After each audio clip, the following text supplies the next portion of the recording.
नमस्कार, मी संकेत आणि आपण पाहत आहात मुंबई आउटलुक. काल 22 तारखेला 22 एप्रिल रोजी जम्मू काश्मीर म्हणण्यापेक्षा काश्मीरच्या जो पहलगाम हा एरिया आहे तिथे एक दहशतवादी हल्ला झाला आणि या दहशतवादी हल्ल्यामध्ये जवळपास 26 जणांचा मृत्यू झालेला आहे. हे 26 लोक पर्यटक आहेत, त्यामध्ये दोन अभारतीय किंवा विदेशी पर्यटक असल्याचा देखील दावा होतोय. त्या 26 पैकी 6 पर्यटक जे आहेत ते महाराष्ट्रातले आहेत.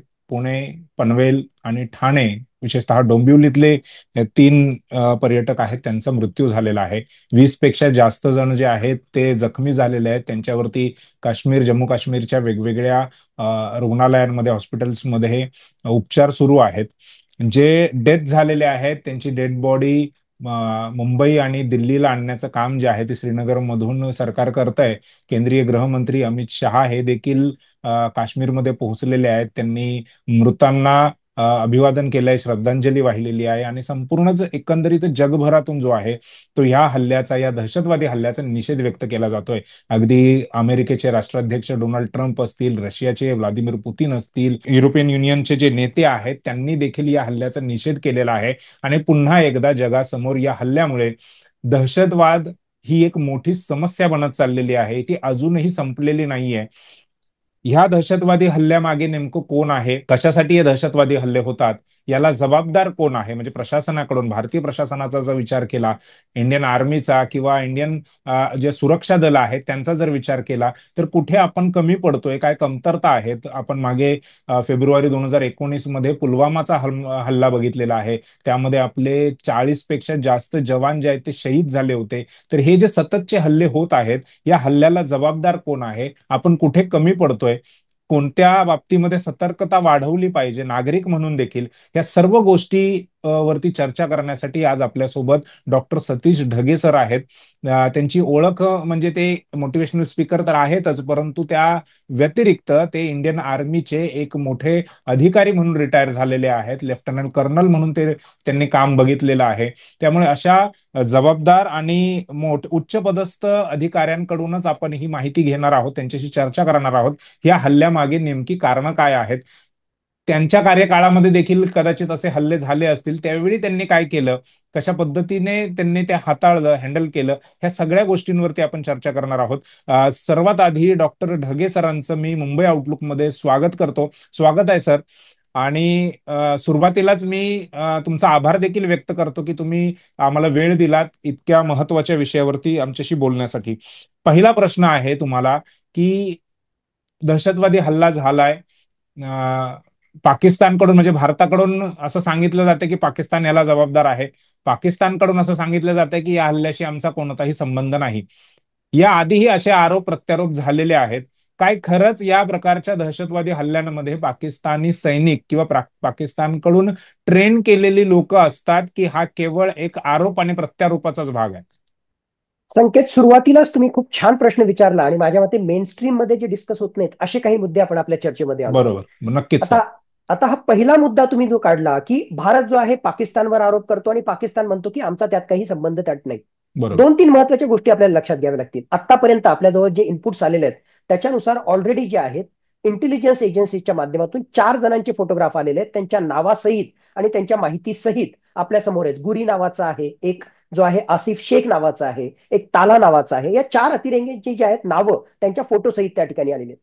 बघा, अत्यंत महत्वाचा हा मुद्दा त्या ठिकाणी आहे की यामध्ये जे आहे पाक पुरस्कृत दहशतवाद्यांचा समावेश त्याच्याशिवाय हे होऊ शकत नाही. कारण ओव्हरऑल जे सगळे इंटेलिजन्स इनपुट आहेत त्या अनुषंगाने आपण हे सगळं त्या ठिकाणी बोलतोय. मुळात हा हल्ला केल्याची जबाबदारी कोणी त्या ठिकाणी स्वीकारलेली आहे? टीआरएफ नावाच्या TRF. दहशतवादी संघटने. TRF the resistance front. आता या बरोबर. रेजिस्टन्स फ्रंट या टीआरएफ या संघटनेची स्थापनाच कशामुळे झाली?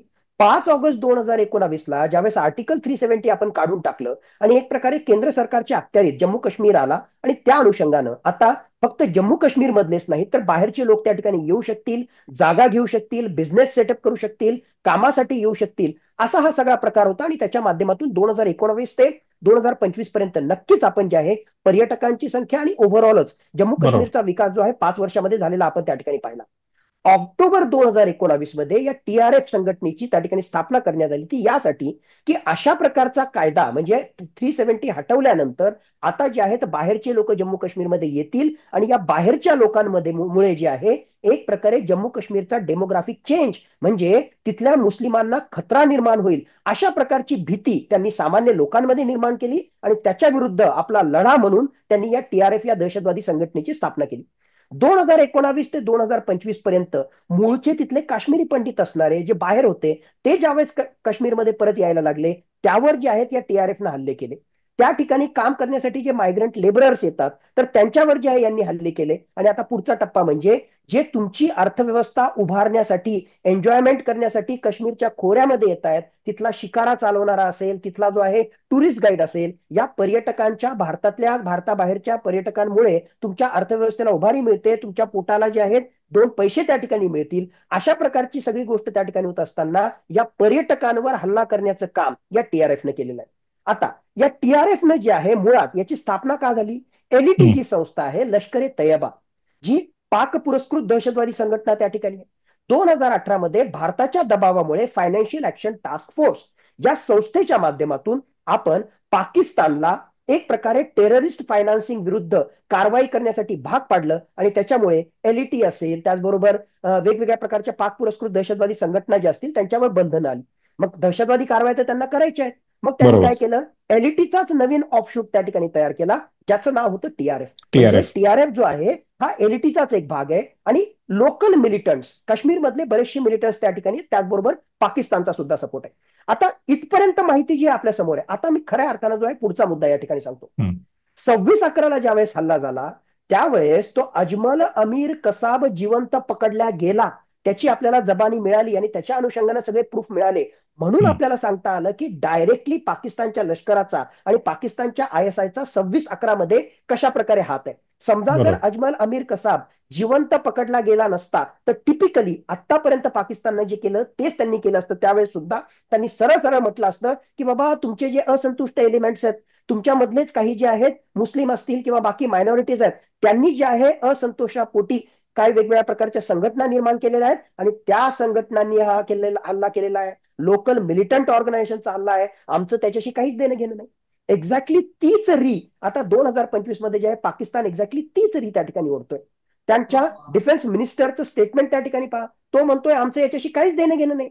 मुळात तुम्ही आर्टिकल 370 आणि सगळा जो काश्मीरमध्ये प्रकार केला तर जे असंतुष्ट एलिमेंट आहेत तुम्ही मायनॉरिटीजवर जे अन्याय करतायत तर त्या असंतुष्ट लोकांनी केलेला हा हल्ला आहे आमचं त्याच्याशी काहीही संबंध नाही. म्हणजे मी जसं 26/11चं उदाहरण तुम्हाला सांगितलं जोपर्यंत जिवंत पकडल्या जात नाही इव्हन प्रूफ दिल्यानंतर सुद्धा जे आहेत ते डोळे मिटून त्या ठिकाणी राहतात त्या पाकिस्तानकडून ही अपेक्षा करणं की जे आहेत अशा प्रकारच्या गोष्टी ते स्वीकारतील यामध्ये जे आहे म्हणजे काही तथ्य नाही ते या गोष्टी स्वीकारणारच नाहीत.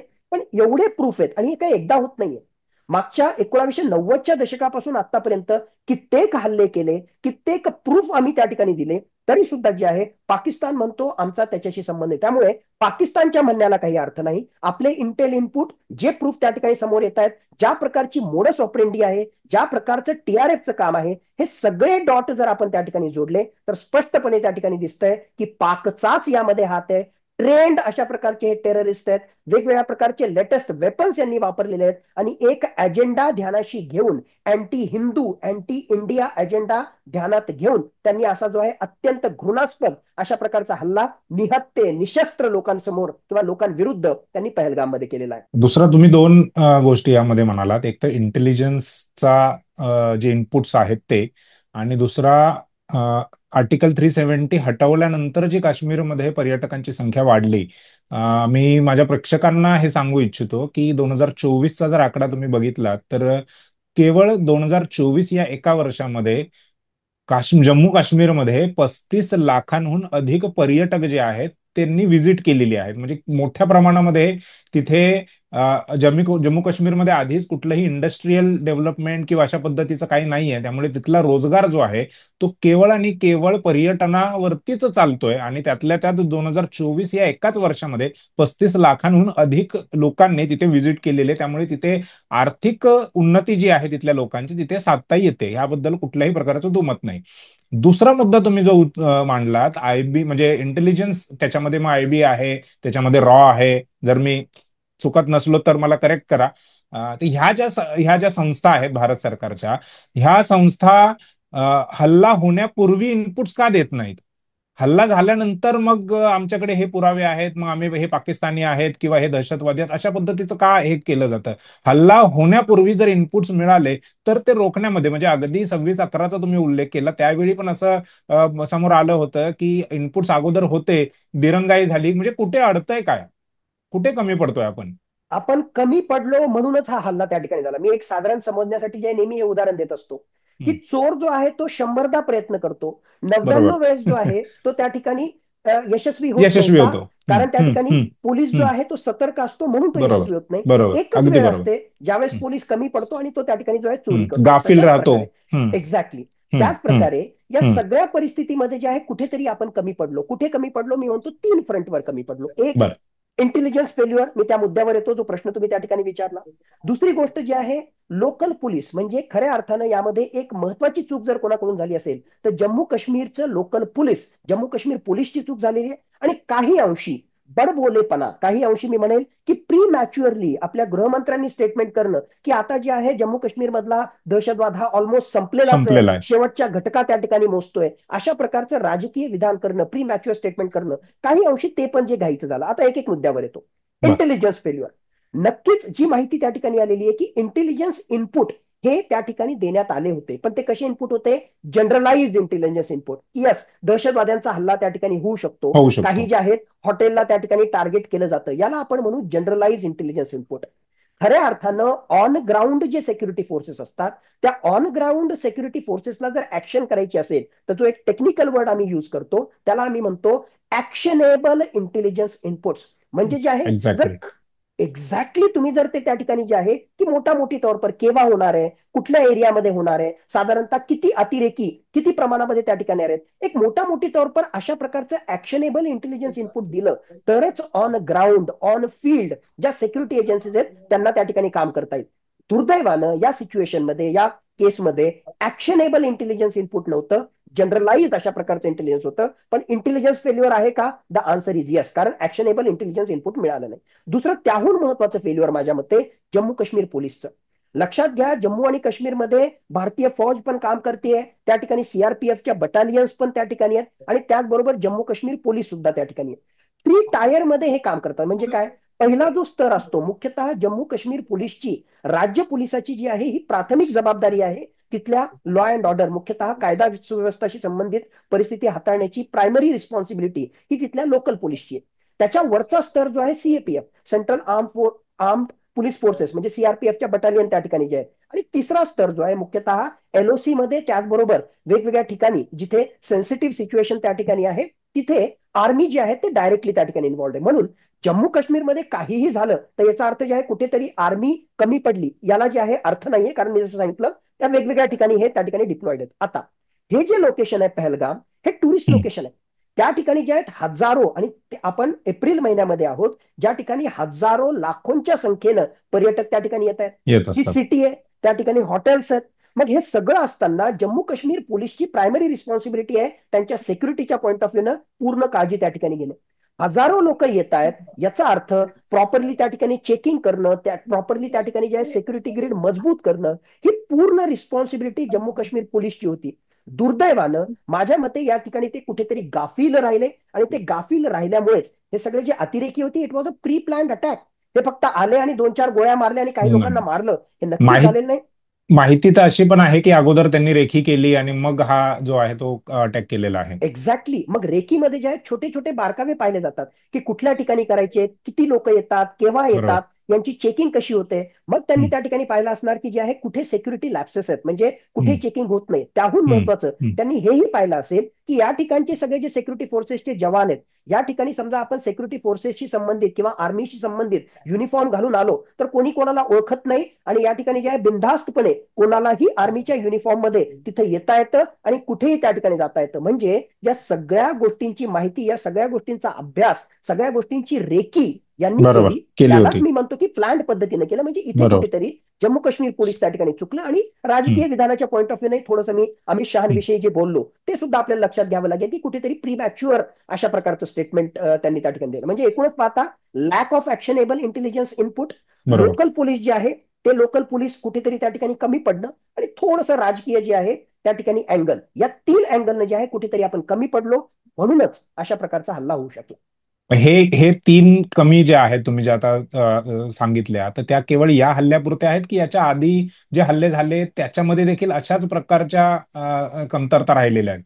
बघा, प्रत्येक हल्ल्यामध्ये जे आहे इंटेलिजन्स इनपुट फेल्युअर हा तर एक कॉमन कॉम्पोनंट असणारच आहे. आणि प्रत्येक हल्ल्यामध्ये जे आहेत काही नवीन अँगल, आता तुम्ही 26/11चं त्या ठिकाणी उदाहरण दिलं. हम्म, हम्म, 26/11 जे आहेत आता रामप्रधान समिती होती आणि त्यांनी वेगवेगळे अँगल आणले. त्यामधला एक महत्वाचा जो आता सुद्धा आपली जी आहे दुपटी रग ज्याला आपण म्हणू शकतो, की आपली जी कोस्टल सिक्युरिटी आहे, हम्म. सागरी सुरक्षितता, एअर सिक्युरिटी, लँड सिक्युरिटी, या कंपॅरिझन मध्ये coastal security it is our weakest link.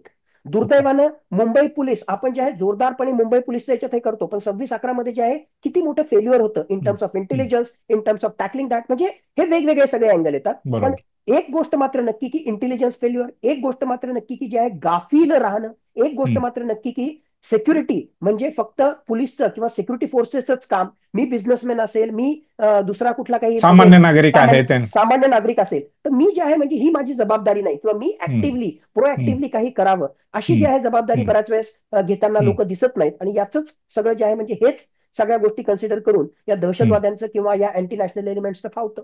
बरोबर. तुम्ही ऍक्शनेबल इंटेलिजन्स याचा उल्लेख वारंवार करताय. ऍक्शनेबल इंटेलिजन्स मिळत नाही, म्हणजे मिळत नाही हा एक आरोप त्या अधिकाऱ्यांवरती, त्या त्या संस्थेवरती करता येतो. परंतु ऍक्शनेबल इनपुट्स किंवा इनपुट्स, केवळ इनपुट्स मिळाल्यानंतर कारण निर्णय घेण्याची जी ताकद आहे किंवा कसे निर्णय घ्यायचे ते हे जवळपास राजकीय लोक करतात भारतातले. म्हणजे अगदी 26/11चं जे इंटेलिजन्स हे आलं, इनपुट्स आले, त्यानंतर ऍक्शन घ्यायची की नाही घ्यायची हे राजकीय लोक ठरवतात. मग तिथले मुख्यमंत्री असतील किंवा इतर जे मंत्री आहेत, अशा पद्धतीचे राजकीय निर्णय घेतले जातात. ते ऍक्शनेबल इनपुट्स मिळाल्यानंतर राजकीय लोकांकडून दिरंगाई होते का या गोष्टीवरती निर्णय घेण्यासाठी, की काय केलं पाहिजे आणि काय नाही केलं पाहिजे? 26/11च्या केसमध्ये तर नक्कीच वेगवेगळ्या प्रकारचे लॅप्सेस होते, ज्यामधले पॉलिटिकल लॅप्सेस, आणि आता तुम्ही जो त्या ठिकाणी मेन्शन त्या ठिकाणी केलं, नक्कीच या सगळ्या गोष्टी त्या ठिकाणी होत्या, आणि राजकीय कुठेतरी कमतरता ही सुद्धा त्या ठिकाणी जाणवली. पण स्पेसिफिकली हा जर हल्ला आपण त्या ठिकाणी सांगत असू, तर मला वाटतं की सध्याची जी परिस्थिती आहे त्यामध्ये सिक्युरिटी फोर्सेसला, ऍटलिस्ट जम्मू काश्मीरमध्ये इंडियन आर्मीला बऱ्यापैकी जी आहे एक प्रकारची स्वायत्तता, बऱ्यापैकी जो आहे फ्री हँड आहे. तर त्या ओके. ठिकाणी at least related with the security matters, हम्म. बाकीचे अँगल सांगत म्हणजे नाही, ते पण ऍटलिस्ट कोणत्या कोणत्या राजकीय नेत्यावरती किंवा संबंधित जे अधिकारी असतील त्यांच्यावरती फारसं डिपेंड राहत नाही. त्यांना तेवढी स्वायत्ता आहे की ते त्यांचे निर्णय जसे ऍक्शन असेल त्याला रिएक्शन ते करू शकतात. कुठे डिप्लॉयमेंट करायचं, कुठे आपस्पा लावायचा नाही लावायचा, या हम्म, ठिकाणी नक्कीच राजकीय निर्णय घेऊ हम्म, शकतो. पण हम्म, तुमचं जो एरिया ऑफ ज्युरिस्डिक्शन आहे, त्या हम्म, एरिया ऑफ ज्युरिस्डिक्शन मध्ये मी कशा प्रकारे पेट्रोलिंग करायचं, मी कशा प्रकारे सर्व्हिलन्स करायचं, हम्म, मी कशा हम्म. प्रकारे जे आहे ती तिथली सिक्युरिटी फोर्स सुरक्षा मजबूत कशी करायची. वाढवायची? बरोबर. यस, याचा बरोबर. पूर्ण अधिकार जो आहे तिथल्या हम्म, कमांडरला, त्या हम्म, बटालियन कमांडरला किंवा हम्म, तिथल्या सीओला त्या ठिकाणी असतो. हम्म, याविषयी जे आहे अननेसेसरी आपण त्या ठिकाणी पॉलिटिकल बॅशिंग किंवा हे जे आहे अपयश आपण हम्म. राजकारण्यांवर त्या ठिकाणी टोलवण्यात माझ्या मते अर्थ नाहीये. बरोबर. तुम्ही अमित शहाचा स्टेटमेंटचा उल्लेख केला. अमित शहाचं स्टेटमेंट असेल किंवा 2016 नंतर, म्हणजे खास करून नोटबंदी नंतर नरेंद्र मोदींचं जे स्टेटमेंट होतं की नोटबंदीने दहशतवादाची कंबर मोडलेली आहे, अशा पद्धतीचं त्यांनी जे स्टेटमेंट केलेलं आहे, तर काय हे त्याला जबाबदार आहे का? आणि त्यांचं स्टेटमेंट म्हणजे खास करून प्रधानमंत्री नरेंद्र मोदी हे जे म्हणाले की दहशतवादाची आता कंबर मोडलेली आहे, हे किती खरं आहे? कारण 2016 नंतर पण असे हल्ले झालेले आपण बघितलेले आहेत. लहान मोठे त्याच्या फार बातम्या झाल्या नसतील, परंतु तिथे असे हल्ले सातत्याने होत आलेले आहेत. हा राजकीय विषय आहे आणि दुर्दैवानं काय होतं, आपण भारतीय लोक जो आहेत फार सेंटिमेंटल आहोत राजकारणाविषयी, आणि बर. कुठलाही नेता किंवा कुठलंही एखादा इश्यू आपण त्याला फक्त ब्लॅक अँड व्हाईट मध्येच पाहतो. बरोबर. स्पष्टपणेच मी या ठिकाणी बोलतो, मला जर कोणी त्या ठिकाणी नरेंद्र मोदी ऍज अ हम्म. पॉलिटिशियन आणि हम्म. त्यांच्या सरकारच्या एकूण कार्यकाळाविषयी त्या ठिकाणी सांगेल, तर असे हम्म. कित्येक निर्णय मी सांगू शकेल की फारच खमके निर्णय या हम्म. सरकारनं त्या ठिकाणी घेतले. पण हम्म. हेच सरकार आहे, असे कित्येक निर्णय आहे की ते सुपर फ्लॉप ठरलं. हे सरकार जे आहे अजूनही त्या ठिकाणी म्हणजे बरेचसे त्यांची विकनेसेस आहेत. म्हणजे मी जे आहे ना नरेंद्र मोदी भक्त आहे, ना नरेंद्र मोदी मी हेटर आहे. त्यांनी चांगलं काम बरोबर. केलं, खूप चांगलं काम केलं, काही जर चुका झाल्या तर झालं. मग आता बरोबर. आपण डिमॉनिटायझेशन विषयी तुम्ही सांगितलं, त्यामधले हम्म. 4 ऑब्जेक्टिव्ह त्या ठिकाणी सांगितले. हम्म. संपूर्णच दहशतवादाचं कंबरडं मोडलं का? एक ऑब्जेक्टिव्ह हे पण होतं डिमॉनिटायझेशनचं बरोबर. की याच्या माध्यमातून बरोबर. कंबरडं मोडेल. संपूर्णच कंबरडं मोडलं का? The answer is no. नक्की जे आहे 100% फरक पडला नाही.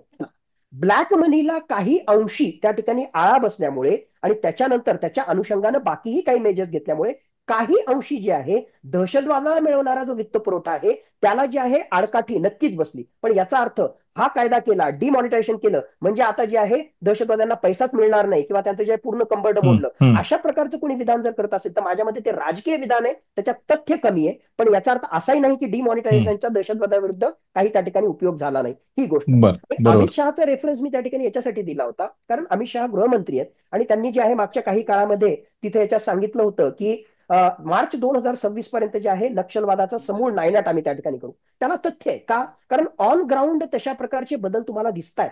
त्या ठिकाणचं जे नक्षलवादाचं केडर आहे ते त्या ठिकाणी सरेंडर करत आहे आणि मोठ्या प्रमाणावर जे आहे सुरक्षा दलाला यश मिळतंय. म्हणून मार्च 26 पर्यंत नक्षलवादाचा समूळ नायनाट जो आहे तो होऊ शकतो. पण त्याच्याच पंक्तीला जर तुम्ही म्हणत असाल की आता जे आहे जम्मू काश्मीर मधला दहशतवाद हा शेवटच्या घटका त्या ठिकाणी मोजतोय ना आमचं मोजतोय. सरकार जे फार मजबूत आहे वगैरे वगैरे, मला वाटतं जम्मू काश्मीरचा प्रश्न हा संपूर्णतः वेगळा आहे. कारण त्या ठिकाणी ज्याच्या जनुकामध्येच भारत द्वेष आहे, ज्याच्या जनुकामध्येच अँटी इंडिया अँटी हिंदुस्थान आहे, अशा प्रकारचा पाकिस्तान आमचं शेजारी राष्ट्र आहे, ज्यानं आमच्याशी युद्ध केले पण एकही युद्ध जिंकू शकला नाही. म्हणूनच तर त्याने terrorism bleeding India through 1000 cuts या प्रकारची पॉलिसी घेतलेली आहे. म्हणून पाकिस्तान आणि त्यातल्या त्यात पाकव्याप्त काश्मीर मधून एक प्रकारे कारवाया करण्याच्या ज्या वेगवेगळ्या बाबी आहेत पाकिस्तान इतक्या सहजासहजी जे आहे भारताविरुद्ध त्या बंद करणार नाही. म्हणून त्याचा जर बंदोबस्त करायचा असेल तर वेगवेगळे मेजर्स आपल्याला घ्यावे लागतील. काही खमके निर्णय नक्कीच नरेंद्र मोदी सरकारने घेतले, पण त्या खमक्या निर्णयामुळे पूर्णतः दहशतवाद संपेल आणि त्या शेवटच्या घटका मोजतोय असं जर कोणी म्हणत असेल तर ऍटलिस्ट माझी जेवढी बुद्धी आहे मला ते त्या ठिकाणी पटत नाही. एक महत्वाचं काम तुम्हाला नक्कीच करावं लागेल की पाकव्याप्त काश्मीरमध्ये ह्या सगळ्या जे बेस त्या ठिकाणी आहेत ते खरोखरच तुम्हाला उद्ध्वस्त करता येणार आहेत का? पाक व्यक्त काश्मीरला जे आहे ऍब्सोल्युटली तुम्ही आमच्या देशाला कुठलाही खतरा निर्माण होणार नाही अशा प्रकारची परिस्थिती तुम्ही निर्माण करणार आहात का? याचं उत्तर जर सकारात्मक असेल तर नक्कीच ते खूप महत्वाचं पाऊल ठरेल जम्मू काश्मीर आणि एकूणच दहशतवादाला कंट्रोल करण्यासाठी. कंट्रोल करण्यासाठी. बरोबर आहे. तुम्ही मोडस ऑपरेंटी हा शब्द वापरलेला आहे. मोडस ऑपरेंटी म्हणजे काम करण्याची पद्धत सर्वसामान्य भाषेमध्ये. ह्या ह्या हल्ल्यामध्ये बघायला मिळालं की दहशतवाद्यांनी जात धर्म विचारून हल्ले केलेत किंवा गोळ्या मारलेल्या आहेत. अगदी मग हिंदू आहे तर मारलंय, मुस्लिम आहे तर मारलेलं नाहीये, अशा पद्धतीचं बघायला मिळालं. तर काय ही दहशतवादांची मोडस ऑपरेंडी या आधीही राहिलेली आहे की हे आता नव्याने सुरू होत आहे? हा थोडासा नव्यानं सुरू झालेला प्रकार त्या ठिकाणी आणि 2019 नंतर हा प्रकार त्या ठिकाणी वाढतोय, ज्याला आपण म्हणतो टार्गेटेड अटॅक्स. बर. टार्गेटेड अटॅक्स की बर. हिंदूंना टार्गेट करणं, लेबरर्सला टार्गेट करणं, नॉन काश्मीरी जनतेला करणं. पण अशा प्रकारचा अटॅक माझ्या तरी माहितीनुसार जो आहे म्हणजे अशा प्रकारे इतक्या खालच्या पातळीवर जाऊन ज्या प्रकारचा अटॅक केला म्हणजे जी माहिती आपल्या समोर त्या ठिकाणी आलेली आहे की तुम्हाला नाव विचारण्यात आलं, तुमचा धर्म हम्म. विचारण्यात आला, तुमची पॅन्ट काढण्यात आली, तुमच्या सुनता झालेला सुनता आहे की झालाय की नाही नाही ते हे बघितलं. त्या बरोबर. ठिकाणी चेक करण्यात आलं आणि त्याच्यानंतर हल्ला करताय. म्हणजे किती घृणास्पद ही बाब त्या ठिकाणी आहे.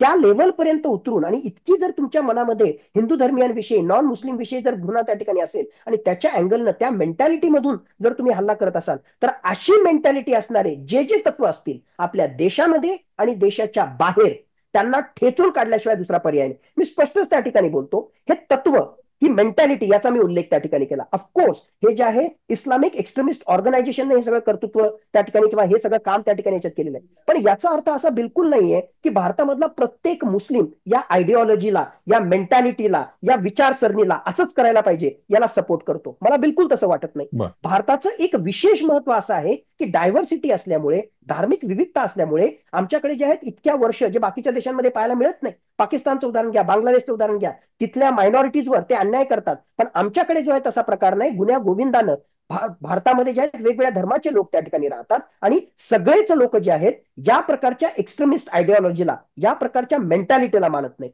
म्हणून या हल्ल्याच्या माध्यमातून दुर्दैवानं काय झालं, जो आपला एक प्रकारे लॉस झाला ह्युमन लाईफ, ते तर गेलेच गेले, बाकीच्याही सगळ्या गोष्टी झाल्या. पण याच्या माध्यमातून भारताची जी शांतता आहे, धार्मिक ध्रुवीकरणाच्या माध्यमातून हिंदू आणि मुस्लिम, मी स्पष्टच बोलतोय, हिंदू आणि मुस्लिम यांच्यातली दरी अत्यंत मोठ्या प्रमाणामध्ये वाढण्यामध्ये ही घटना जी आहे ती कारणीभूत ठरू शकते. कारण या मेंटॅलिटीनं, इतकी नीच प्रवृत्तीनं हे सगळं त्या ठिकाणी काम केलेलं आहे. पण मी जसं म्हणतोय की असे भरपूर एलिमेंट आहेत, असे भरपूर मुस्लिम धर्मीय आहेत जे बिलकुल या गोष्टीला सपोर्ट करणार नाहीत. ते खरे भारतीय आहेत, ते खरे आमचे बांधव आहेत, ते आमचे दुश्मन त्या ठिकाणी नाहीत. पण अशी बरोबर. मेंटॅलिटी असणारे भारताच्या मध्ये किंवा भारताच्या बाहेर असतील, त्यांना मात्र जे 100% ठेचून काढलं पाहिजे. ही सुद्धा जे आहे तेवढीच कणखर भूमिका आपल्यापैकी प्रत्येकाने घ्यायला हवी. बरोबर. अमित शहाच्या स्टेटमेंटवरती मी पुन्हा येतो, कारण ते केवळ एक स्टेटमेंट नाहीये. तर 370 हटवल्यानंतर जो सरकारने त्या ठिकाणी सुरक्षा व्यवस्थेमध्ये कमी केली, घट केली, जिथे म्हणजे बातम्या यायच्या की 100 मीटरवरती, 200 मीटरवरती एक मिलिटंट उभा आहे आपला, आणि आता तशी परिस्थिती तिथे नाहीये. तर हा विश्वास सरकारला आला कुठून? म्हणजे स्टेटमेंट तर केलंच केलं, परंतु सुरक्षा व्यवस्थेमधली जी कमी केली, जी घट केली, ती कोणत्या आधारावरती केली? सरकारला एवढा विश्वास कसा आला की आता 370 हटवले म्हणजे अशा घटना घडणार नाहीत? माझ्या मते राजकीय ओव्हर कॉन्फिडन्स झाला असेल आणि त्याचबरोबर ऑन हम्म. ग्राउंड असेसमेंट सुद्धा चुकला असेल. राजकीय ओव्हर कॉन्फिडन्स याच्यासाठी की खरंच म्हणजे नरेंद्र मोदी सरकारनं काही खमके निर्णय घेतले, जसं सर्जिकल स्ट्राईकचा होता, बालाकोट एअर स्ट्राईकचा होता, आणि त्याच्या माध्यमातून आपल्याला काही रिझल्ट मिळाले.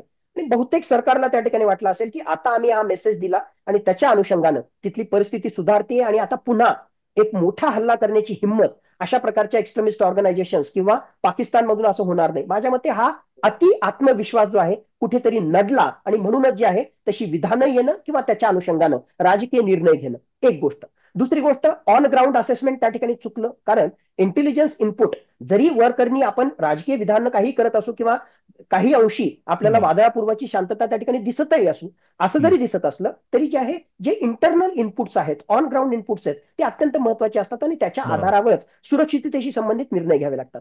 तिसरा महत्वाचा मुद्दा, आफ्टर ऑल आपल्याकडे जे आहेत साधारणतः सगळे मिळून 14 लाख आपलं सैन्य आहे, आर्मी, नेव्ही, एअरफोर्स या ठिकाणी पकडून. आता याच 14 लाख सैन्याला जे आहे कुठेतरी इन इंटरव्ह्यू, याच 14 लाख सैन्याला जे आहे कुठेतरी आपल्याला त्या ठिकाणी रिडिप्लॉय करायचंय, युटिलाइज करायचंय. दुर्दैवानं अशा प्रकारची परिस्थिती, असा प्रकारचं असेसमेंट झालं की आता जम्मू काश्मीरची परिस्थिती निवळतीये. मी म्हणतोय की ते कुठेतरी चुकतंय. आणि मग हे निवळत असल्यामुळे त्याचबरोबर एक प्रकारे नॉर्थ ईस्टमध्ये, त्यातल्या त्यात मणिपूरमध्ये मागच्या काही वर्षांमध्ये कशा प्रकारची परिस्थिती निर्माण झाली हे आपण त्या ठिकाणी पाहिलं होतं. म्हणून रिडिप्लॉयमेंट ऑफ द फोर्सेस करण्यात आले. म्हणजे जम्मू काश्मीरची फौज काही त्या ठिकाणचे बटालियन काढून आपल्याला ऍडिशनली जे आहे मणिपूरसाठी त्या ठिकाणी रिइन्फोर्स करावे लागले, एक हम्म. गोष्ट. हम्म. दुसरी गोष्ट, काही आपण जे पॉलिसी डिसिजन्स घेतले, ज्यामधलं एक महत्वाचं डिसिजन होतं अग्निपथ पॉलिसी. मग अग्निपथ पॉलिसीच्या माध्यमातून आपण जे आहे रॅशनलायझेशन ऑफ नंबर हा त्या ठिकाणी केला. म्हणजे आपल्या फौजची संख्या ही कंपॅरेटिव्हली जी गरज आहे त्याच्यानुसार ते रॅशनलाइज झालं. त्यांच्या ट्रेनिंगशी संबंधित पण वेगवेगळ्या प्रकारचे प्रश्न किंवा वेगवेगळ्या प्रकारचे इश्यूज हम्म. आहेत, तो हम्म. म्हणजे डिस्कशनचा मुद्दा त्या ठिकाणी वेगळा. मग अग्निपथशी संबंधित काही पॉलिटिकल डिसिजन्स त्या ठिकाणी असतील किंवा policy decisions, rather than saying political decisions, ते पॉलिसी डिसिजन्स हम्म. काही त्या ठिकाणी त्याच्यात असो, चुकीचं असेसमेंट असो, राजकीय जो आहे आत्मविश्वास, अति आत्मविश्वास असो जम्मू काश्मीरशी रिलेटेड, या सगळ्या एकत्रित गोष्टींचा परिपाक म्हणजे त्या ठिकाणचं रिडिप्लॉयमेंट, रिहॅश ऑफ द फोर्सेस त्या ठिकाणी करण्यात आलं. आणि त्याच्यामुळं असं जरी असलं, 2 मिनिटासाठी मानलो की हे रियाज जरी झालं असतं, हम्म. तरी जम्मू काश्मीरचा भाग एवढा आहे की एवढ्या प्रत्येक ठिकाणी जे आहे तुम्हाला तिथे police, in the sense arm फोर्सेसचा जवान हा उभा हम्म. करता येणार नाही. येणार या नाही. ठिकाणी तुम्हाला जे आहे जम्मू काश्मीर पोलिसलाही सक्षम करावं लागेल, सीआरपीएफचाही बरोबर. रोल आहे, आणि त्याहून हम्म. महत्वाचं जी स्थानिक जनता आहे त्या हम्म. स्थानिक जनतेचा या ठिकाणी अत्यंत महत्वाचा रोल असणार आहे. हे जे घरभेदी आहेत त्यांच्यातले काही जे असतील, कारण यांना सपोर्ट केल्याशिवाय, यांना गाडी दिल्याशिवाय, यांना तिथपर्यंत पोहोचवल्याशिवाय, यांना खाऊ पिऊ घातल्याशिवाय हे कारण काही आठवड्यांपासून काही महिन्यांपासून हा सगळं काम चालत असेल. आणि हे घरभेदी जे आहेत, सपोर्टर स्लीपर सेल्स असतील किंवा जे सपोर्टर्स आहेत, ओव्हरग्राऊंड वर्कर्स आहेत, त्यांनी सपोर्ट दिला म्हणूनच हे सगळं त्या ठिकाणी ते करू शकले. म्हणून मला वाटतं या घरभेद्यांना जे आहे निवडून निवडून या ठिकाणी इंटेलिजन्सचं काम येतं, या ठिकाणी सिक्युरिटी फोर्सेसचं काम येतं, या ठिकाणी तुमच्या आमच्यासारख्या सामान्य नागरिकाचं काम येतं. मला दिसतंय ना की कुठेतरी जे आहे संशयास्पद त्या ठिकाणी होत असेल, ते बरोबर असेल चूक असेल, मी ऍटलीस्ट सिक्युरिटी फोर्सेसला किंवा योग्य एजन्सीज पर्यंत ती माहिती पोहोचवणं एक हम्म. जबाबदार नागरिक म्हणून माझं ते कर्तव्य आहे. ही बरोबर. जम्मू काश्मीरची जनता त्या ठिकाणी करते का, हा सुद्धा प्रश्न त्यांनी स्वतःशी विचारणं आवश्यक आहे. बरोबर. म्हणजे 370 हटवल्यानंतर ज्या पद्धतीने सरकारने तिथल्या स्थानिक जनतेला विश्वासात घ्यायला पाहिजे होतं, कारण ते आपण बघितलं की 1 वर्षापेक्षा जास्त काळ इंटरनेटच सेवा तिथे दिली नव्हती, मोठ्या प्रमाणामध्ये बंदी होती. काश्मीरमध्ये काय चाललंय, जम्मू काश्मीरमध्ये हे बाहेर जगाला कळत नव्हतं. तर म्हणजे हा निर्णय घेतल्यानंतर जनतेला, स्थानिक जनतेला विश्वासात घेण्यामध्ये सरकार कमी पडलंय किंवा एजन्सीज कमी पडल्यात, आणि त्यामुळे मग तुम्ही ज्याचा घरबेदी म्हणून उल्लेख करताय त्या समस्या निर्माण झाल्यात. नाही, मला फक्त 370 विषयी म्हणत असेल तर हा जर तरचा प्रश्न आहे. म्हणजे बर. हे जर आपण त्यांना सगळ्यांना कॉन्फिडन्समध्ये घेऊन, कॉन्फिडन्स म्हणजे हम्म. काय, तिथले वेगवेगळ्या ज्या लोकल पॉलिटिकल पार्टीज आहेत त्यांच्याशी चर्चा करून, वेगवेगळ्या हम्म. संघटनांशी चर्चा करून जर हम्म. भारत सरकारनं तसा निर्णय घेण्याचा विचार त्या ठिकाणी केला असता, तर हम्म. माझ्या मते पॉसिबिलिटी आहे की त्यांना अगोदरच ही सगळी भनक लागल्यामुळे, आणि त्यावेळेची हम्म. परिस्थिती वेगळी होती, हम्म. 2019 ची परिस्थिती वेगळी आणि 2025 ची जम्मू काश्मीर मधली परिस्थिती वेगळी बरोबर. होती. माझ्या मते बरोबर. मोठ्या प्रमाणावर आंदोलनं झाली असती, काही ज्या हिंसक गोष्टी त्या ठिकाणी घडल्या असत्या, आणि खरोखरच सरकारला जे करायचं होतं ते सरकार जे आहे करू शकलं असतं का, माझ्या मनामध्ये डाऊट्स आहेत. म्हणून सो कॉल्ड येस, म्हणजे डेमोक्रेटिकली बऱ्याच काही गोष्टी करायला हव्या होत्या, पण त्याच्या माध्यमातून अल्टिमेटली आपल्याला जे आउटपुट पाहिजे होतं ते आउटपुट मिळू शकलं असतं का, I am doubtful about that. म्हणून ओके. एक प्रकारे राजकीय दृष्ट्या सुद्धा असा सर्जिकल स्ट्राईक करणं 5 हम्म. ऑगस्टला, म्हणजे त्यांच्या सहकाऱ्यांना सुद्धा माहित नव्हतं, आणि 5 हम्म. ऑगस्टला सडनली त्या दिवशी ते हम्म. बिल इंट्रोड्यूस करण्यात आलं, आणि 370 संबंधित जो आहे तो सगळा कायद्याची ती प्रक्रिया आपण त्या ठिकाणी पार पाडली, आपण बरोबर. पाहिलं. तर त्याच्यामुळे हम्म. माझ्या मते डेमोक्रेटिकली हे सगळं होऊ शकलं असतं का, माझ्या मनामध्ये तरी त्याच्याविषयी शंका आहे. बर. तुम्ही सर्जिकल स्ट्राईक आणि त्याचा उल्लेख केला, बालाघाट एअर स्ट्राईकचा उल्लेख केला, म्हणजे तुमचा इशारा, म्हणजे मला असं वाटतं की पुलवामा जो हल्ला झाला त्याच्याकडे तुम्ही इशारा करताय. त्यामध्ये देखील बऱ्याच कमतरता राहिली. म्हणजे जम्मू काश्मीरचे त्यावेळचे राज्यपाल जे होते मलिक, यांनी उघड म्हणजे समोर येऊन, मीडिया समोर येऊन ते आरोप केले की त्यांना एअरलिफ्ट करायला पाहिजे होतं त्या जवानांना, परंतु तसा निर्णय झाला नाही. तर हे म्हणजे भारत सरकार, म्हणजे सरकार कोणतंही असेल, मी कोणत्या पक्षाचं सरकार आहे त्याबद्दल नाही म्हणत आहे, कारण काँग्रेसच्या कार्यकाळामध्ये देखील असे हल्ले झालेले आहेत. तर ही सरकार जी आहे तर ती जाणीवपूर्वक दुर्लक्ष करून त्याचा पॉलिटिकली फायदा घेते का? म्हणजे हा खरं तर पॉलिटिकल प्रश्न आहे, मला माहिती नाही तुम्ही त्यावर भाष्य कराल की नाही, परंतु हा मुद्दा येतोच ना, की तो हल्ला सरकार रोखू शकत होतं आणि तो होऊ दिला, आणि त्याचा फायदा नंतर त्यांना निवडणुकीमध्ये झाला, असं देखील आरोप किंवा अशी देखील चर्चा 2019 ला झालेली होती. तर अशा प्रकारचे निर्णय राजकीय याच्यातून होत नाहीत असं दिसतंय. पुलवामा अटॅकमध्ये तर नक्कीच खूप साऱ्या कमतरता होत्या, आणि त्या कमतरता होत्या म्हणूनच तो सगळा हल्ला त्या ठिकाणी आणि झाला. त्या सहजपणे दूर करता येऊ शकत होत्या. बिलकुल सहजपणे त्या दूर करताही येऊ शकत होत्या, पण फक्त त्यातला एक मुद्दा जे आहे माझ्या मते, मी ऍग्री त्या ठिकाणी करत नाही की या करता येत होत्या का. बिलकुल तुमचं फेल्युअर आहे का, राजकीय दृष्ट्या सुद्धा फेल्युअर आहे का, द आन्सर इज येस. पण माझ्या मते पर्पजफुली त्या उणीवा ठेवल्या, आणि त्या पर्पजफुली उणीवा ठेवून तशा प्रकारचा हल्ला हल्ला होऊ होण्यासाठी दिला. ओके. होऊ दिला, आणि त्याबद्दल तुम्ही नंतर सहमत नाहीये? त्याच्याशी संबंधित मी सहमत त्या ओके. ठिकाणी नाही. ओके. उणिवा ओके. होत्या त्या नक्कीच होत्या, पण हम्म. त्याचा जर फक्त राजकीय फायदा घेण्यासाठीच पर्पजफुली तशा उणिवा ठेवल्या, मला अजूनही जे आहे, कारण जोपर्यंत प्रूफ किंवा जोपर्यंत हम्म. तशा प्रकारचं मी कन्व्हिन्स होत नाही, मी अजूनही त्या गोष्टीसाठी कन्व्हिन्स झालो नाही. बाकीच्या त्या गोष्टी नक्कीच कमी आहे. म्हणजे तिथं फेल्युअर जे आहे राजकीय फेल्युअर आहे, तिथं हम्म. फेल्युअर जे आहे ते आर्मीच्या एक प्रकारचं जे आहे जे डिसिजन मेकर्स आहेत. कारण जसं बरोबर. तुम्ही आता बोलताना त्या ठिकाणी दिलं की इतक्या मोठ्या प्रमाणामध्ये जे आहे कॉन्वॉय मध्ये तुम्हाला जवान या सेन्सिटिव्ह झोन मधून घेऊन जाणं मूर्खपणाचा निर्णय त्या ठिकाणी त्याच्यात आहे. हम्म. त्याचबरोबर जे आहे म्हणजे ट्रान्झिट कॅम्पमध्ये म्हणजे सगळंच तुमचं प्लॅनिंग त्या ठिकाणी चुकलं, तुमची कॉन्वॉयची मुवमेंट त्या ठिकाणी चुकली, स्टँडर्ड ऑपरेटिंग प्रोसिजरचं जे आहे तुम्ही कुठलीही गोष्ट त्या ठिकाणी फॉलो केली नाही, हे तुमचं चुकलं. तर या सगळ्या गोष्टींचा जर विचार त्या ठिकाणी केला तर आर्मीचंही त्या ठिकाणी फेल्युअर होतं, राजकीय दृष्ट्या त्या ठिकाणी फेल्युअर होतं, आणि त्याच्यामुळे जो आहे हा हल्ला त्या ठिकाणी झाला. इंटेलिजन्स इनपुटची तर कमी त्या ठिकाणी होतीच होती. म्हणजे त्या विषयामध्ये आपण जर गेलो तर आपल्याला खूप सारी फेल्युअरची लिस्ट त्या ठिकाणी करता येईल. पण एकूणच चर्चेमध्ये फक्त पर्पजफुली माहीत असताना या गोष्टी करायच्या नाहीत, आणि त्याच्या माध्यमातून हल्ला होऊ द्यायचा आणि नंतर त्याचा राजकीय फायदा उठवायचा, माझ्या मते जे आहे माहीत असून हल्ला होऊ दिलं ही गोष्ट माझ्या मते जे आहे ऍटलिस्ट सत्ताधारी जो भारतीय जनता पक्ष आहे त्यांनी केला असेल असं मला नाही वाटत. म्हणजे तसे आरोप झाले म्हणून हा प्रश्न आहे, कारण बरोबर. राज्यपालांनी स्वतः आरोप केलेत हे मोदींवर. त्यावेळेचे रक्षा मंत्री जे होते राजनाथ सिंग यांच्यावरती ते आरोप केलेले आहेत. परंतु आपण चर्चा पुढे घेऊन जाऊयात, केवळ राजकारणावरती ही चर्चा नाहीये. चर्चेचा पुढचा मुद्दा हा आहे की तुमच्या कार्यकाळामध्ये, म्हणजे तुम्ही लेफ्टनंट कर्नल राहिलेला आहात, तुम्ही तुम्ही देखील असे हल्ले किंवा अशा पद्धतीच्या गोष्टी टॅकल केल्या असतील, तर कशा पद्धतीने तुम्ही त्या टॅकल केलेल्या आहेत? काय तुमच्या समोर त्यावेळी चॅलेंजेस उभे राहतात ज्यावेळी असे हल्ले हल्ले होतात किंवा अशी इनपुट्स ज्यावेळी मिळते?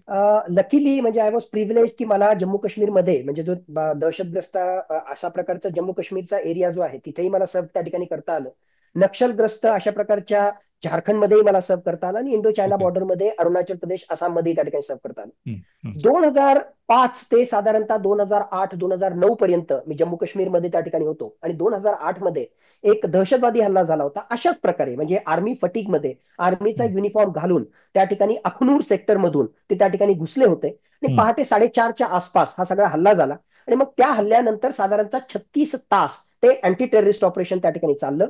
आणि ती जी संपूर्ण टीम असते ज्यामध्ये वेगवेगळे कॉम्पोनंट असते, तर त्या 36 तासामध्ये मी सुद्धा याच्यात होतो. ऑप चिन्नोर म्हणून ते ओळखलं जातं आणि त्या ऑप हम्म, चिन्नोर मध्ये त्या अँटी टेररिस्ट ऑपरेशन मध्ये 4 दहशतवाद्यांचा अल्टिमेटली खात्मा त्या ठिकाणी करण्यात आला.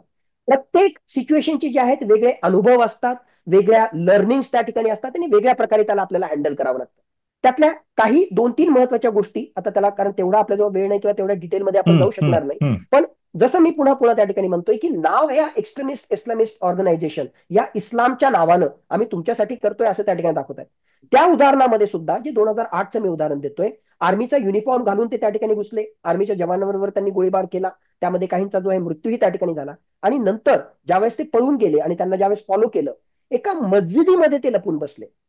त्यांनी एक प्रकारे जे मुस्लिम मुलं त्या ठिकाणी होते त्यांना एक प्रकारे होस्टेज ठेवण्याचा किंवा त्यांच्या माध्यमातून जे आहे स्वतःचा बचाव करण्याचा प्रयत्न त्या ठिकाणी ओलीस केला. ठेवलं त्यांना. पोलीस ठेवलं आणि अल्टिमेटली ज्यावेळेस ते सगळं ऑपरेशन त्या ठिकाणी त्याच्या ह्याच्यात झालं, तर ते ऑपरेशन झाल्यानंतर हे 4 दहशतवादी जे मारल्या गेले आणि मी जे म्हणजे मारल्यानंतर त्यांना ठिकाणी पाहिलं, 16-17 वर्षाची पोरं, म्हणजे मिसरूड सुद्धा फुटली नाही अशा प्रकारचे हे पोरं जर अशा आतंकवादी संघटनांमध्ये त्या ठिकाणी जात असतील, तर याचा अर्थ ज्याला आपण म्हणतो रॅडिकलायझेशन, याचा अर्थ एक प्रकारे जे आहे त्यांचं ब्रेन वॉश ज्या मोठ्या प्रमाणावर केलं जातं, या सगळ्या फॅक्टरकडे जे आहे अत्यंत बारकाईनं आपल्याला पाहण्याची गरज आहे आणि त्याला कुठेतरी सॉर्ट आउट करण्याची त्या ठिकाणी गरज आहे. गोळीला गोळीचं प्रत्युत्तर हे तर आहेच आहे, म्हणजे दहशतवादाचा मुकाबला आपल्याला त्याला करायचा आहे. पण मी जसा आधी आपल्या चर्चेमध्ये आला, घरभेदी असतील, इथे जे आहेत या अशा संघटनांमध्ये जमा किंवा म्हणजे सामील होणारे जे लोक असतील, त्याचा लोंढा आपल्याला कसा थांबवता येईल याचा सुद्धा सिरियसली आपल्याला विचार करावा लागेल. आणि मग एक उदाहरण म्हणून म्हणजे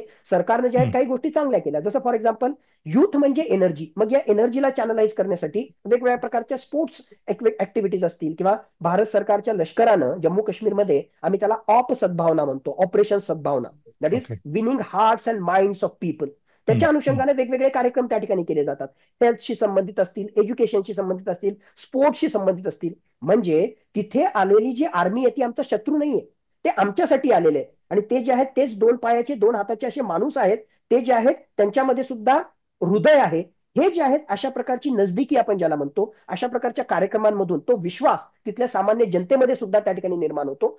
हे सुद्धा इनिशिएटिव्ह घेणं आणि याच्या माध्यमातून त्यांचा विश्वास संपादन करणं, या सुद्धा काही ऍक्टिव्हिटीज असल्या पाहिजे. याचा अर्थ फक्त आपण चर्चाच केली पाहिजे आणि हेच ऍक्टिव्हिटीज केली पाहिजे असं बिलकुल नाही. असं नाही. गोळीचं प्रत्युत्तर गोळीलाच असलं पाहिजे, पण सायमल्टेनियसली हे रॅडिकलायझेशन कमी करण्यासाठी सुद्धा आपल्याला सिरियसली त्याच्याशी रिलेटेड काम करणं आवश्यक आहे. बरोबर. शेवटचे एक दोन प्रश्न आहेत. अग्निवीर योजना जी आहे त्याचा देखील मोठ्या प्रमाणामध्ये विरोध झाला. सत्ताधाऱ्यांनी समर्थन केलं. राजकीय दृष्टिकोनातून वेगळं आहे, परंतु देशाच्या सुरक्षेच्या दृष्टिकोनातून तुम्ही त्याकडे कसं बघता आणि काय त्याचे फायदे आहेत की तोटे आहेत? पुन्हा मिक्स्ड वाला ग्रे झोन मध्ये त्या ठिकाणी येतो, कारण त्याचे जे आहेत काही फायदे या दृष्टिकोनातून आहे की 2019-20 मध्ये समजा ह्या सगळ्या गोष्टी याच्यात झाल्या असतील, हम्म, त्याच्यानंतरच्या काळामध्ये झाल्या असतील, हम्म, तर 21व्या शतकातली जी आव्हानं आहेत, सामरिक हम्म, आव्हानं आहेत, ती हम्म, फक्त हम्म, जमिनीवर किंवा नौदलाच्या माध्यमातून किंवा एअरच्या हम्म, माध्यमातून असणार आहेत.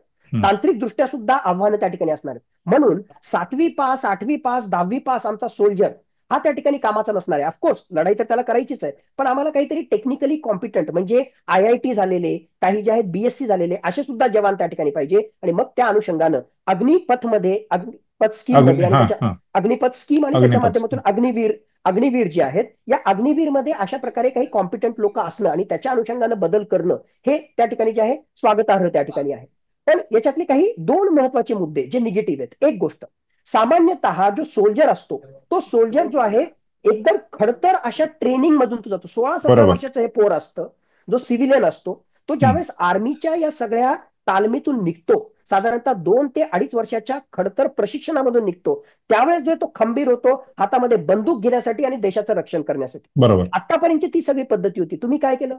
अग्निपथ स्कीमच्या माध्यमातून 5 वर्षाचा कालावधी ठेवला. मग 5 वर्ष त्याला नोकरी जर करायची असेल तर मॅक्सिमम 6 महिन्याची जी आहे इनिशियल ट्रेनिंग ट्रेनिंग. तुम्ही देऊ शकता. म्हणजे जे 2.5 वर्षामध्ये आम्ही ट्रेनिंग देत होतो, ते धावत पळत तुम्हाला जे आहे 6 महिन्यातच कंप्लीट करायचंय. मग पहिला प्रश्न, तो जर पूर्णतः सक्षम झालाच नाही तर पहिली गोष्ट, तुम्ही त्याच्या जीवितालाच धोका निर्माण करताय की नाही? कारण तिथं झाल्यानंतर डायरेक्टली तो LOC वर तैनात होणार आहे, तो अरुणाचल प्रदेशला तैनात होणार आहे. मग बरोबर. पूर्णतः तो सक्षम आहे का? त्या ट्रेनिंगमध्ये तुम्ही कमी केल्यामुळे हे कॉम्प्रोमाइज होतंय का? नंबर एक. दुसरी गोष्ट, जर अशा प्रकारचा जवान तुम्ही तिथे उभा करत असाल, कारण तोच एकटा जवान नाही, तो बाकीच्या सगळ्या बटालियन मध्ये जो आहे मिक्स होणार आहे आणि बाकीच्यांसोबत तो बरोबर. सुद्धा उभा राहणार आहे. तो मग कुठेतरी कमकुवत कधी ठरेल. एक्झॅक्टली स्वतःसाठी सुद्धा आणि देशाच्या सुरक्षिततेसाठी सुद्धा, बरोबर. ही त्यातली कमी. आणि दुसरा जो आहे तो दूरचा धोका. बरेच लोक त्याला ओळखतील नाही ओळखतील, पण मला स्ट्रॉंगली त्या ठिकाणी वाटतं. बघा, या टेररिस्ट ऑर्गनायझेशन जे असतात आणि त्या ठिकाणी जे आहेत हत्यार घेऊन हे सगळे त्या ठिकाणी काम करतात, या टेररिस्ट ऑर्गनायझेशनला सुद्धा या युवकांना प्रशिक्षण द्यावं लागतं. हत्यार कसं चालवायचं, ग्रेनेड कसं फेकायचं, बाकीच्या सगळ्या गोष्टी. बरोबर. म्हणजे त्याच्यासाठी त्यांना पैसा खर्च करावा लागतो, त्यांना त्या ठिकाणी वेळ द्यावा लागतो टेररिस्ट ऑर्गनायझेशनला.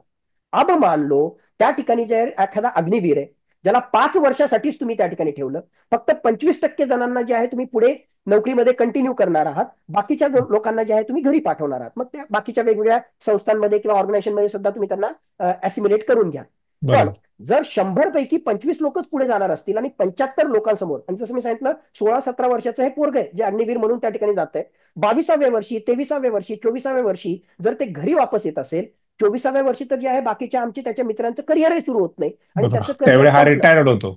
रिटायर्ड होतो. मग आता हा फक्त रिटायर्ड झाला नाही, तो तर म्हणजे नोकरी बिवकरी हा तर प्रश्न वेगळाच. वेगळाच. त्याहून महत्वाचं, हे 5 वर्षामधलं हे पोरग जे आहे, जे आर्मीमध्ये अग्निवीर म्हणून काम केलेलं आहे, त्याला एकदम निष्णातपणे बंदूक चालवता येते, त्याला ग्रेनेड फेकता येतात, त्याला सिक्युरिटीशी रिलेटेड बेसिक सगळी त्या ठिकाणी जाणकारी आहे. अशा प्रकारचे पोरं जे बेरोजगार आहेत, लाखांपैकी मी म्हणतो 10 पोरं जरी हुकले चुकलेले असतील, आणि हे हुकले चुकलेले पोरं जर अशा टेररिस्ट ऑर्गनायझेशनच्या, अशा अँटी त्यांना नॅशनल एलिमेंटच्या हातामध्ये जर पडले, तर किती मोठा धोका आपण भारतासाठी निर्माण करतो. मग त्यांना हे आयतं आयतं मॅन पॉवर त्यांना मिळेल. एक्झॅक्टली हा सुद्धा धोका. आणि त्या अनुषंगानं हे सगळी म्हणजे दूरचं धोरण आणि त्या अनुषंगानं जे आहे निर्णय घेणं आणि तशा प्रकारची तरतूद करून ठेवणं, ही न केल्यामुळे माझ्या मते अग्निपथ स्कीमची ही सुद्धा सुरक्षेच्या अनुषंगानं एक खूप मोठी कमतरता किंवा कमतरता खूप आहे. मोठं लूपहोल आहे. बरोबर. शेवटचा प्रश्न सर. ह्या अशा प्रकारचे दहशतवादी हल्ले होऊ नयेत ह्यासाठी काय उपाय केले पाहिजेत? म्हणजे अगदी प्रधानमंत्री वगैरे त्यांना आपण सांगण्याची गरज नाहीये, परंतु उपाय काय केले पाहिजे? सामान्य नागरिकांनी खास करून कसं सतर्क राहिलं पाहिजे या गोष्टीकडे? Eyes and years of security forces माझ्या मते जे आहे प्रोऍक्टिव्हली, हे फक्त सिक्युरिटी एजन्सीचं काम नाही. मला जर काही त्या ठिकाणी जे आहे संशयास्पद वाटत असेल, म्हणजे एखाद्या वस्तूपासून ते एखाद्या रूम मध्ये काही पोरं येतात, गुपचूप त्या ठिकाणी जातात, मी त्यांच्याशी चर्चा करण्याचा प्रयत्न करावा. नाही मला जर वाटलं तर ऍटलिस्ट जवळचं पोलीस स्टेशन किंवा ऍटलिस्ट तुमचा नगरसेवक असेल, जे कुठले असतील हम्म. ऑथॉरिटीज असतील, हम्म. त्यांना मी त्या ठिकाणी करावं.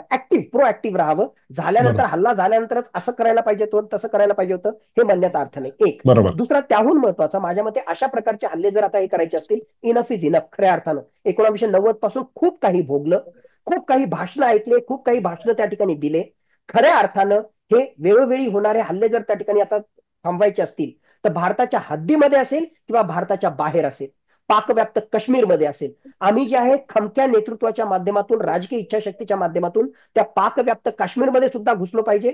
गरज पडली तर त्यांना नेस्तनाभूत करायला पाहिजे. त्याच्याही पलीकडे गरज पडली तर तसाही तो पाकव्याप्त काश्मीर अधिकृतरित्या 1993च्या पार्लमेंटच्या रिझोल्युशनच्या अनुसार आमचा भाग आहे, भारताचा भाग आहे. मग त्याला कधीपर्यंत फक्त भारताचा भाग म्हणत राहणार? त्याला जे सम्मिलित करण्याची आज ना उद्या गरज निर्माण झालेली आहे, ते खमका निर्णय घेण्याची त्या ठिकाणी गरज आहे. फक्त एक या ठिकाणी सांगेल, जर इस्रायलमध्ये 7 ऑक्टोबर 2023ला हमास जर हल्ला करत असेल, तर त्यानंतर काय केलं बेंजामिन नेतन्याहूच्या राजकीय नेतृत्वानं सगळ्या जगानं पाहिलं. ह्युमन राईट्सची त्यांनी पूर्ण वाट लावली. मी त्याविषयी त्या ठिकाणी बोलणार नाही. पण माझ्या देशावर जर काही हल्ला करत असेल, तर मागच्या 80 वर्षामध्ये जे त्यांना हासिल करता आलं नाही, ते त्यांनी जे आहे मागच्या 1.5 वर्षामध्ये मिलिटरी ऑब्जेक्टिव्ह हासिल करण्यासाठी मिलिटरी मीन्सनं त्या ठिकाणी हासिल केलं. रशियानं त्याला जे मिलिटरी ऑब्जेक्टिव्ह हासिल करायचे होते, ते युद्धाच्याच माध्यमातून हासिल केले. स्पष्ट बोलतो, माझ्याशी बरेच जण जे आहेत त्या ठिकाणी अग्री होणार नाहीत. होणार म्हणजे नाहीत. कारण नरेंद्र मोदी त्या ठिकाणी म्हणतात की this is not an era of war. मी म्हणतो it is an era of war. रशियाचं उदाहरण घ्या.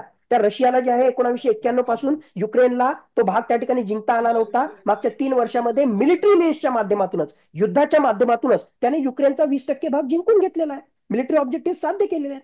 मागच्या 70 वर्षामध्ये जे इस्रायलला हासिल करता आलं नाही, चर्चा करत राहायला सगळे प्रॉब्लेम त्या ठिकाणी आले. मागच्या 1.5 वर्षामध्ये त्या पॅलेस्टाईनमध्ये घुसून त्या गाझामध्ये जे आहे सगळा नरसंहार करून चुकीची पद्धत त्या ठिकाणी. पण जर कोणी म्हणत असेल की मिलिटरी ऑब्जेक्टिव्ह हे युद्धाच्या माध्यमातून हासिल करता येत नाही, this is not an era of war, मी नरेंद्र मोदींच्या या विधानाशी सहमत नाही. आणि त्याच्यासाठी मी प्रूफ म्हणून रशिया युक्रेन युद्धाची केस आणि इस्रायल हमास युद्धाची केस त्या ठिकाणी समोर ठेवतो. तर भारताला सुद्धा आता खमकं नेतृत्व दाखवून पाकव्याप्त काश्मीरमध्ये जाऊन आपल्या देशाला जर काही खतरा निर्माण होत असेल, तर त्याच्यापासून आपली सुटका करण्यासाठी सक्षम निर्णय घेण्याची खऱ्या अर्थानं गरज निर्माण झालेली आहे.